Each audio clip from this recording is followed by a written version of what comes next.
Welcome to this episode of the ASCOR Explainer series. My name is Sylvan Lutz, and I'm an analyst at the Transition Pathway Initiative Centre at the London School of Economics. In today's episode, I'll walk you through the renewable energy opportunities area in the ASCOR framework. The ASCOR framework is built on three pillars that assess different aspects of countries' climate performance. Each pillar covers relevant areas in line with its theme. Renewable energy opportunities is located under the third pillar, climate finance. If you're interested in any further information on the ASCOR areas, please take a look at the ASCOR framework methodology note from the link below the table. This presentation has three parts. First, I'll introduce why we assess renewable energy opportunities and what kind of renewable energies we assess. Then I'll take a look at how the ASCOR methodology assesses renewable energy opportunities. And finally, I will talk through some of our results from the 2024 assessments. Renewable energy opportunities are increasingly important to global climate goals. We assess renewable energy opportunities because electricity demand is expected to increase through to 2050 according to the Intergovernmental Panel on Climate Change, or the IPCC. To meet this demand and align with climate goals, low-carbon energy must be rapidly deployed.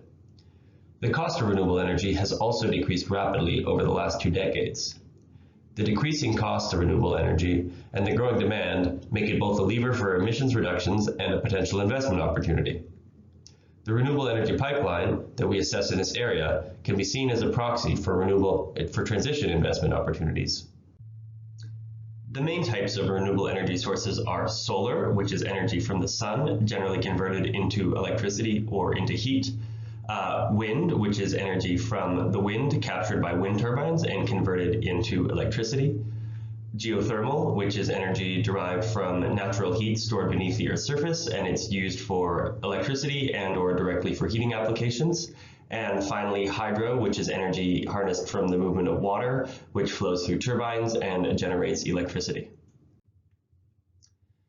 We assess renewable energy opportunities slightly different than we assess other areas of the ASCOR framework, and this is because there are no indicators in this area, only 4 metrics. The 4 metrics correspond to the 4 renewable energy types that we assess: solar, wind, geothermal, and hydro.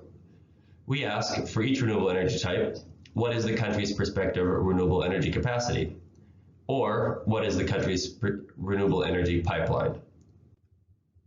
This means that we use global energy monitor data on prospective renewable energy capacity, or the renewable energy pipeline of a country, and this is data that includes projects that have been announced, are under pre-construction, or are currently under construction.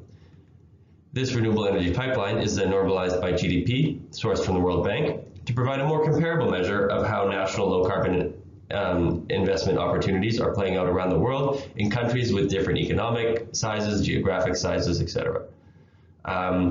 Rather than focusing on the geophysical and, again, hypothetical potential of renewable energy, we assess the actual progress in scaling up a country's renewable energy capacity through their renewable energy pipeline. It is important to note that different countries have different geographies, different accesses to various types of energies like hydro or geothermal or solar or even wind. And so that when looking at the results for this area, you should take into account country-specific factors and the size of the existing renewable energy capacity in a country, as some countries already have nearly 100% renewable energy in their grids. Now I'm going to present some of the results from the 2024 assessments, and I'd like to remind you that they look a little different from other areas of the ASCOR framework because of the lack of a yes or no question.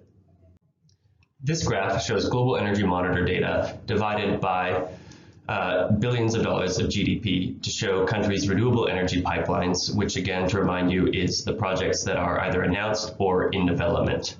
On this map, leaders are shown in green and the lower performing countries are shown in purple, and the scales demonstrate how many megawatts of an energy type are in the pipeline relative to the size of a country's economy. The scale is found at the bottom of your screen here. For solar energy, here we can see that Oman leads, followed by Morocco, and both countries are shown in green and orange. This graph displays wind energy, which is the leading renewable energy in assessed countries' pipelines in absolute terms. Again, surprisingly, Oman and other countries in the Middle East and North Africa have very ambitious wind energy expansion plans relative to the size of their economy. Latvia, shown in green, and other countries in Northern Europe and in Asia, shown in yellow and orange, are also expanding rapidly relative to the size of their economies. For geothermal energy, we can see that Kenya, here shown in green, leads, but I do want to note that its pipeline remains much smaller than the wind and solar leaders, as demonstrated by the scale at the bottom of the screen. Finally, in hydropower, Peru is the leader shown in green, with Serbia, China, Angola, and India following, represented in dark green and yellow. To summarize, while China and India are making massive strides in renewable energy expansion in absolute terms, they still fall far behind surprising leaders like Oman and Morocco when we account for economic size. That wraps up our overview of the renewable energy opportunities area of the ASCOR framework. If you would like to learn more about ASCOR or explore other episodes of the ASCOR Explainer series, please visit our website. Thank you for watching.